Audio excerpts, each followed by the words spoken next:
I want to thank the Chamber for inviting us out to talk about mobile strategies. Hot topic everywhere you hear, everywhere you see, people are carrying around smartphones these days. The point of this discussion is, and when Steve and I initially talked about it, was, what can every business apply today? Not just, what's the specific fit for your business, whether you're a bank or a gas station or whatever type of business you may have, a restaurant. It's trying to find the strategies that you guys can adopt right now to, one, grow your business by basically widening the net and capturing more customers, and two, protecting yourself, which is another big component of your online presence. Making sure that you control the information that people are getting about you. Steve gave me a quick bio. I do have three lovely daughters, Ava, Ella, and Ingrid, 8, 6, and 3, and we are taking them to Disney World, and we're about to hop in the car for a 16-hour drive after this presentation. So needless to say, and working on 3 hours of sleep last night is going to be fun. But anyways, just real quick here, and Zach is my lovely assistant here, who will be clicking away. And I told him, he said, should I just click when I think? And we're trying to work on this mental telepathy thing. But the agenda for today, the evolution of the mobile marketplace. Where we started, where we are now, and kind of where we're going, the current mobile landscape and what's next, understanding the buying behavior, how people are making decisions, and using mobile technology to make those decisions. Integrated mobile solution, low cost, easy to implement, easy to maintain, solutions that you guys can implement today. The importance of analytics, particularly what data matters, what data doesn't, and content marketing message application. Again, this is not a deep dive. Every business is different. The goal here is to give you some basic strategies that you can implement today. Quick poll. Who's got a smartphone or a tablet in the room? Come on, show of hands. Everybody, right? Have you ever used your smartphone or tablet to get information on the go? Everybody? I think I just got some. All right. There you go. Next question. You ever Googled yourself? Raise your hands. Come on. Be honest. Yep. Ever Googled your business? Googled your business. Looked online to see what comes up when you type in whatever your business name is. Better question. Anybody have a Facebook page? Yeah. Ever look for a past boyfriend or girlfriend? Kind of the same thing. But kind of the same thing is that, when you get out there, you don't necessarily have control of the information. And most importantly, considering everyone in this room, 95% of this room has a smartphone. 95% of this room has used a smartphone to find information about a business. And I would bet that 95% of this room does not have a mobile strategy for your business. Is that correct? Good. That's why we're here to talk. So the one thing we're going to kind of, I was going to tell Zach to Google me to see what comes up, but I'm not going to waste your time with that. We found some bad stuff earlier that just popped out. Anyways, the evolution of mobile devices right now. I'm sorry, can everybody hear me in the back? Feel free to grab it. All right, the evolution of mobile devices. Obviously, you guys can look up here, starting with the old school cell phone, from 1973, weighed 2.5 pounds. People carrying around those phones. To 1983, for the cost of $4,000 to actually put one of those in your car or carry one around with you. To 93, really the hip G.I. Joe walkie-talkie hits the market, which becomes eventually the flip phone and moves into the BlackBerry. Which in 2002, really where the market was, BlackBerry was the hot stuff. It was, being able to text message. That was the first, BBM messaging was really the first introduction of how people connect using a mobile device. And they had some limited browsing capabilities, meaning, you could search the web, took forever, there wasn't a lot of stuff out there, no mobile website, no websites were optimized, so you really didn't have a ton of information accessible. Well, in 2007, obviously, Apple changed the world. They introduced the iPhone. Really a Web 2.0 application, which made everything easily searchable, browsable, and more importantly, allowed people to connect more effectively using their handheld device. And now in 2011, we've got Siri, who will actually answer your questions on the new iPhone 4S and iPhone 5. You've got video chat, cameras, just about everything that you can do with this cell phone. But most importantly, it's Something in everyone's pocket where they can access as much or as much information as they ever want. When they're driving down the street, when they're walking into your business, when they're just finished a meal at maybe your restaurant and they want to write a review, how easy is it to hop on Yelp and say, hey, the food was great, or otherwise, the food wasn't so great, I wouldn't come back here again. Again, things that we need to watch out for. Okay, keep going. This is a quote from Andrew Robertson, he's chief executive at BBDO, third largest ad agency in the world. Rapidly getting to the point where the single most important medium that people have is their wireless device. It's with them every single moment of the day. It's generally the convergence box that everyone has been talking about for so many years. Again, just restating where advertising dollars go. We're going to talk a little bit about traditional advertising today and new media advertising, and kind of how those two go together and how we build an integrated approach. Just to give you an example, the world, a long, long time ago in 2005, this was the Pope Benedict's installation ceremony, okay?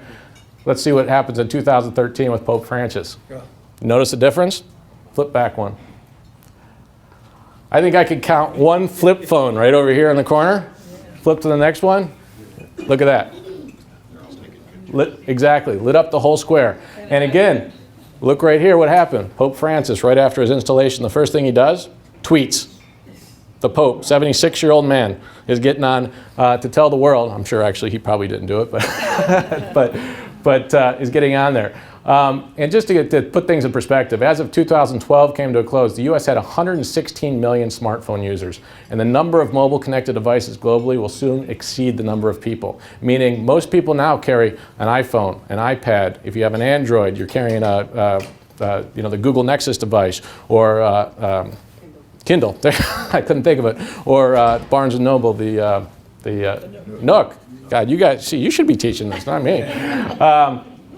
Anyways, so again, just an indication of how things have changed just in a short period of time. And we've watched this evolution. Business has watched this evolution, and unfortunately, a lot of small businesses right now are not participating in this evolution. And that's one of the reasons why it's so important that we talk today. Why mobile matters more? Right now, again, boring slide stats, but they are important. 87% of the world's population owns a mobile device. 65% of users said they use their mobile device to find a business to make an in-store purchase. Meaning they're on the go, they're looking for something, they type in what they're looking for, they find a store and they go buy something. I'll give you a perfect example. I'm in Brecksville, actually at our movable offices. My oil light comes on. Couldn't find a lube stop, had no idea. What do I type in? Oil change, right into Google, right? 16 miles away, it told me the closest one. I went back afterwards just to kind of check this to see if it was accurate, if there wasn't one closer. I was literally a mile and 1/4 away from the closest gas station, but didn't come up on the phone. Oil change, again, was not maximized for that particular location. Worst part was it was a lube stop. Pretty large company here locally that did not optimize their mobile presence. So again, 74% online retailers have already or currently developing mobile strategies. 25 billion apps have been downloaded from the Apple Store. So important. Obviously, Save Local Now is an app-based company. We do a lot of other things, but app-based, that's where the world's going. They want to find information more easily, more accessible, more quickly, so that they can make a purchase decision. That's what an app allows people to do. It's about taking action, whereas a website is informational. The website was, let me find out more about this business. What are the hours? What's on the menu? Can I find some reviews of this business online? Now we're moved into where this smartphone, this device in your hand, is actually enabling you to take action to purchase things. Not through the internet necessarily, you can do that too, but more importantly, shopping locally, which is what Save Local Now is all about. So, of those who have downloaded apps, nearly 2 in 3 say they use their apps daily. 1 in 4 use it for more than 30 minutes a day. And here's a big kicker. 48% of users said that if a site didn't work well on their smartphones, it made them feel like the company didn't care about their business. What does that mean to all of us? When someone goes on there and you're mobile, they're trying to pull up your website and it's not mobile optimized, they're going on the next one. They're going on that Google search. Next one. What's another oil change place close by? Okay. Why mobile matters more? And here's the other point I made. It's not just about growth. It's not about taking advantage of the opportunity and creating a bigger net. It's also about protection. Not everything goes viral. Everybody talks about things going viral. What's popular, when Kardashian, I don't remember, Kim, Courtney, whatever their names are, tweet something, it goes viral and it hits the world. Not everything happens that way. And not everything that you do on a mobile device will have that effect, okay? That being said, everything online lives forever. So when you do put it out there, it means people can come find it. Again, coming back to the Google example, pull me up, there's 6 pages. You know what's on the first page? My home address, a picture of my house and how much it's worth, and 2 pictures of my kid from a newspaper article from the Chagrin Valley Times. Again, that information's out there automatically. So it's so important, not only for yourselves personally, but for your business as well. Google doesn't care about you or your business. Pretty bold statement, it's true. Sorry, Google doesn't. Google cares about getting people to use their search engine so they can sell advertising, okay? If you buy advertising, they care about you a little bit more, but ultimately Google's not gonna do the job for you. A lot of people say, oh, Google will take care of it, don't worry. I'm just gonna go into Google, they'll make sure all my search terms work and that people can find me. No, not the case. It's not the way it goes down. And unfortunately, everyone thinks their opinion matters these days. Paris Hilton, everybody knows her, just landed back in LA. So happy to hear the news of Osama bin Laden's death. He was the face of terrorism and such. Again, this just, I use this as a joke, as an example of, hey, anybody can put this information out there. Anybody could say this about you, about your business. And frankly, I don't want Paris Hilton talking about me. But that might, not to offend anybody if you're a Paris fan. Let's go to the next one. Next thing, and you better control your online reputation or someone else will. Perfect example, here's a Yelp review for the Ford's Theater, right? And this gentleman, Abe L., was murdered there. Would not recommend. My delivery was off on that one, but basically Abraham Lincoln, somebody posted a fake, Yelp review saying, hey, was murdered here, would not recommend.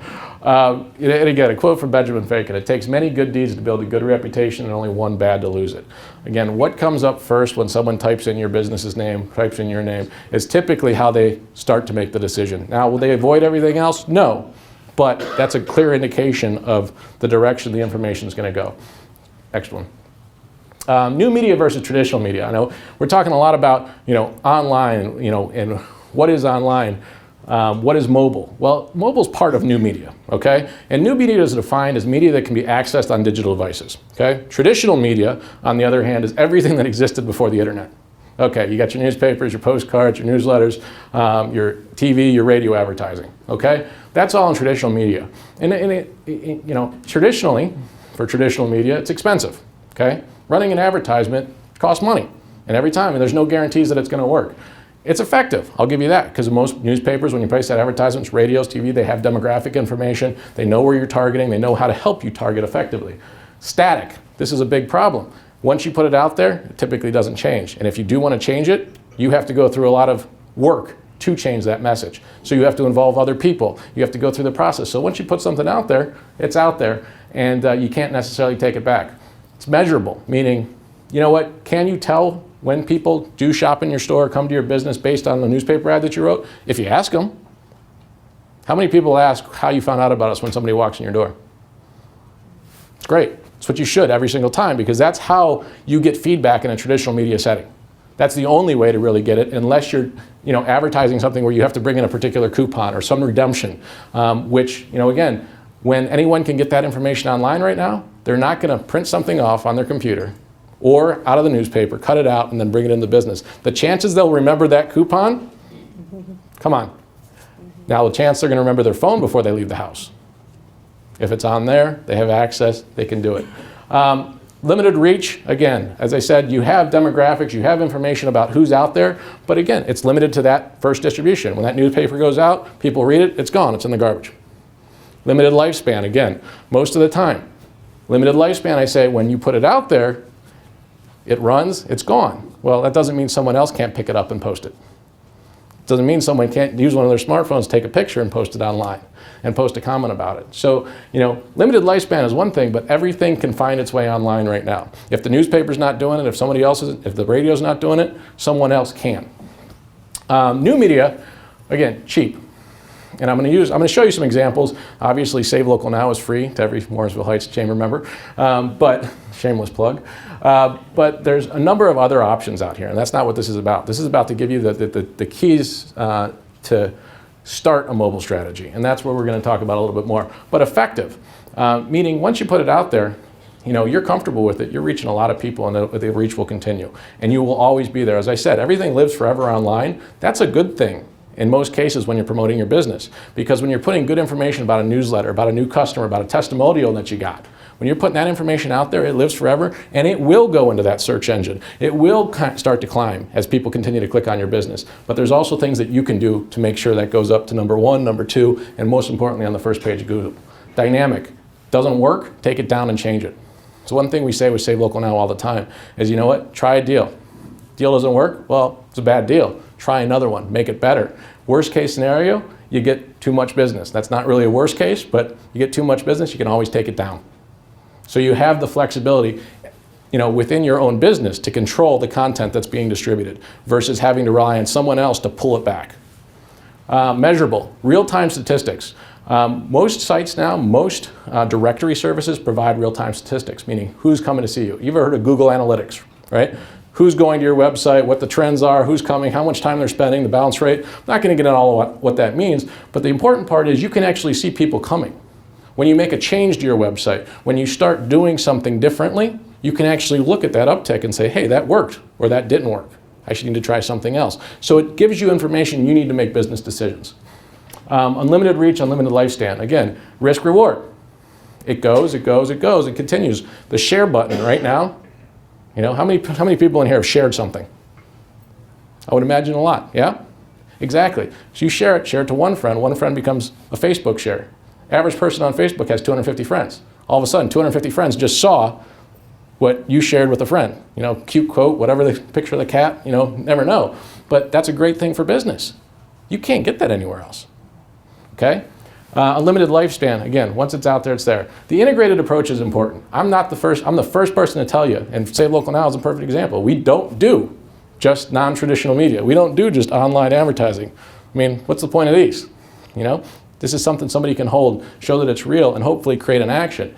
Same with, that's a traditional media example. You need both. And building that integrated approach, that's something that's individual to each business, depending on where your customer bases are and where you intend to grow. Now, so we're not going to talk about what the best integrated approach is, but I will say this. I bet you a lot of people in this room are doing what's on the, what is that, the right side? If you're looking at it, yeah, right side. I bet a number of people in this room aren't doing what's on the left. And good news is, we're going to teach you a little bit on how today. So, next slide. What's going mobile mean? Basic definition, smartphone accessible. Can they get you on a smartphone? And there's 2 ways to get you on a smartphone. Search, meaning can they browse and find you? And by browsing, anybody heard the term search engine optimization, SEO? SEO is essentially getting your rankings higher on Google. And by the way, there's Google, Bing, AOL, Yahoo. Google has 96% of the search out there, just so you guys know. If you're going to focus your attention anywhere, and I hate to give them a shameless plug, but that's where you focus your energy. Bing has less than 3% of the market when it comes to searching. So again, search and then apps. Again, I'm going to read this because I think it's important. Rather than forcing the user to launch the browser and find your URL, which again, no guarantees they'll find you. An app is always there, front and center, on the mobile desktop. Your business is constantly in mind whether the person is using the app or not. Comstor study recently confirmed that 82% of mobile media minutes are spent with apps instead of with the browser. Meaning they're clicking on the apps they have, not clicking on Safari or Google on their smartphone to find information. They're saying, I'm going to go to an app first, see if it's on there, and then if I can't find it there, then I might browse. But chances are they'll probably stumble upon another business before they get to yours. So, next slide. Mobile attack plan. Again, basic strategy. Start with your website. Get it mobile. Okay? How many people know if their website's mobile optimized right now?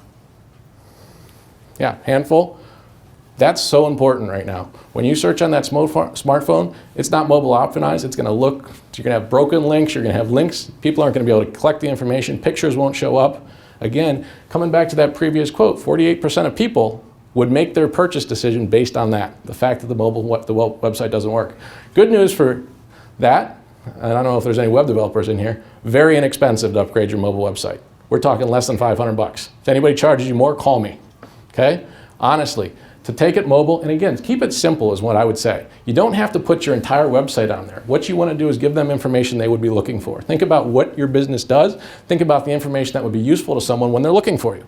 What is it? You know, they're looking for your hours, they're looking for your menu, they're looking to see if you're open on Saturdays, they're looking to find out if you carry a particular product. You know, those are the decisions that you can help them make by simplifying your mobile website to what people are doing. You can always make it bigger, but you can only start with making it right, okay? SEO, page 1 of Google for your business and key search terms. Page 1 of Google is so important. How many people go to page 2 if you don't find what you're looking for on page 1? Maybe you do, right? But when you do go there, you already devalued the results. And you're more likely to go back and refine your search than you are to actually continue down scrolling. Now that depends. If you're in college and you're like doing a research on a paper, you'll take information from anywhere, so it really doesn't matter. Like Zach, example. Or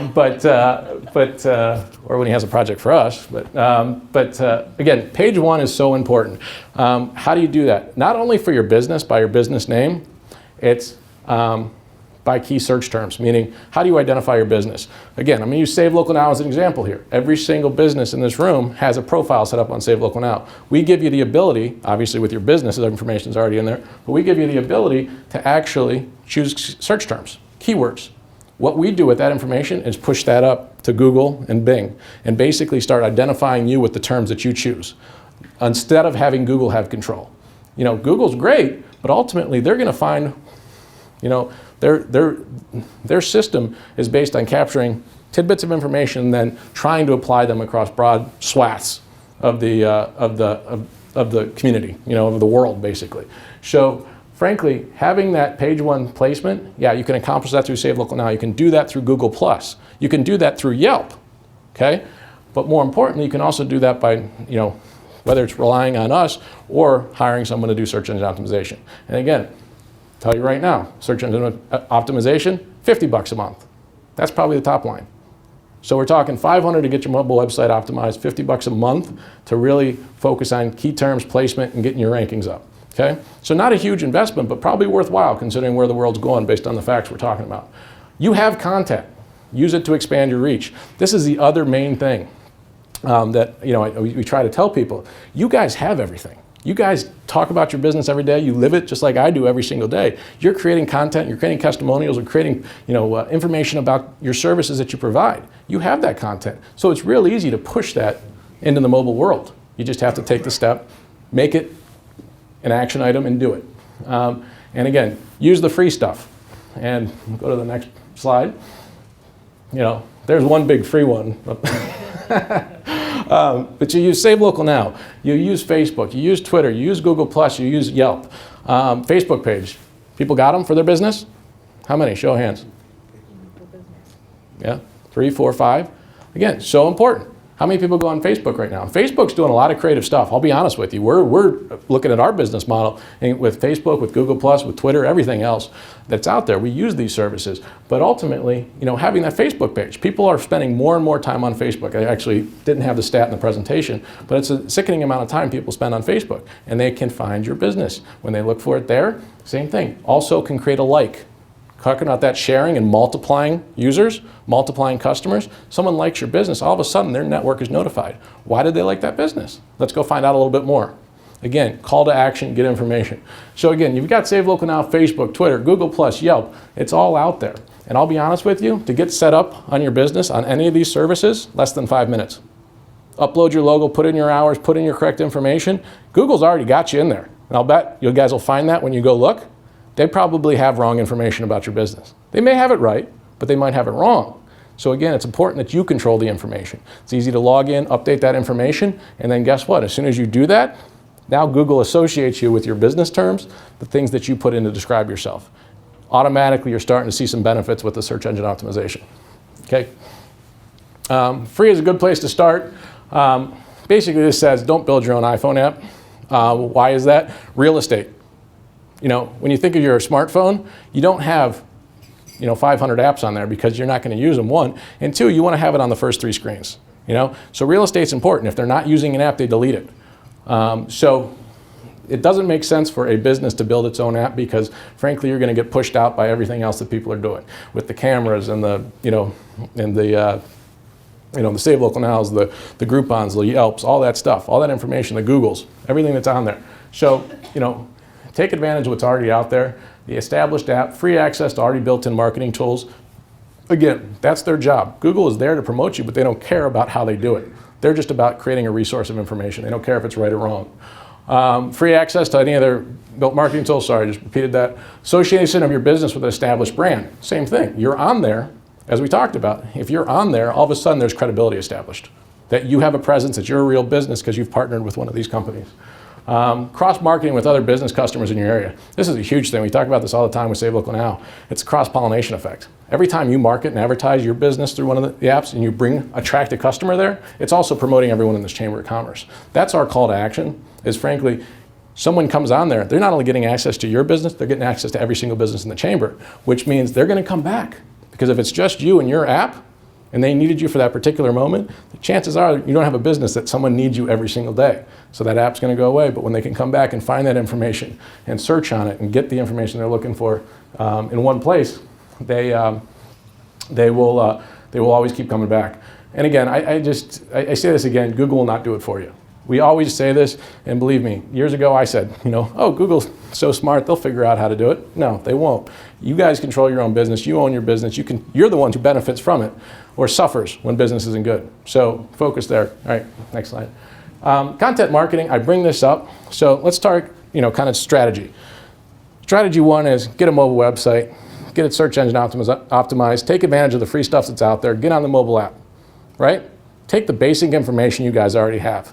The next thing is activating customers. And content marketing is the biggest craze right now. You read all the marketing magazines are talking about it. It's all about creating content to take an action. Whether it's running a promotion, whether it's hey, like my Facebook page and the 500th person gets something free. It's that kind of marketing. And there's a variety of distribution systems out there with Facebook, Twitter, Google+, Save Local Now. You don't have to use them all the same. They're all different in their respective ways, but you have to find ways to do it. And that's how you start building a plan of saying, okay, what information can I push out here to the website? What information makes sense through Facebook? What information makes sense through Twitter? And you can start making those decisions, but the most important thing is getting the content out there. Because once the content's out there, it's going to help you grow your business. Because people will be able to find you, but more importantly, people will be able to find the information you put out there about your business, not someone else. Next frontier. Here's where we're going. People, you thought, we talked about, what was it, 4.95 pounds, the first cell phone? Now they're, 6 ounces or whatever the case may be? Well, now. That's too much, apparently, for most consumers. We're talking about wearable technology. Google Glass is in the market right now. It's not in consumers' hands yet, but it's coming. Google Glass is basically, think of everything that a smartphone does, a little limited here and there, but for the most part, taking pictures, taking video, doing search, all appearing right here on a heads-up display. That's coming. That's real. Apple Watch. You've heard about it, the iWatch. It's coming. There's variations out there already. But again, wearable technology that instead of carrying a phone around, they strap it on their wrist and, or wearing your sunglasses everywhere you go. So again, this is where we're going. This is why it's important now to take advantage of it, to get out there and do that. So key takeaways, and this is the last slide. Mobile strategy is no longer optional. You have to make it part of every marketing discussion. If you're having a meeting about marketing, you need to bring it up. What are we doing? Go to the website. Make sure it pops up on an iPhone and an Android device. And I will tell you this, test it on both. BlackBerry 10's coming out. It's important to people when they search on a BlackBerry 10 that they do that. And any smart web developer is going to be able to mobilize those websites for each of those devices for you. Easy and inexpensive to get started. I gotta just continue to press on this. There's no real significant cost to getting where you need to be immediately and getting beyond where most people are, honestly. Use what you have to start, keep it simple and accurate, enhance and protect your online reputation. That's the goal. Watch what happens, develop specific content for each media outlet as part of an integrated approach. We talked about this already. It's traditional, new media, putting them together and figuring out what works for your business. Going mobile will create business opportunities for you by amplifying your message, engaging a larger audience. That's what it's really about. Getting more people through the door, right? Making a little bit more money. And the only way to do that, or I should say the only way to do that, one of the best ways to do it now, because frankly, everyone's carrying around a little device, a little marketing device for your business in their pocket. It's just your opportunity to turn them on. So again, I hope this was helpful to you guys, and happy to answer any questions that you might have. But again, the point is to try and give you the basics here to get started. And you know, the 201 presentation is immediately following, and I'm going to lock the doors and you're stuck. But no, we're good. But thank you guys so much for your time, and happy to answer any questions.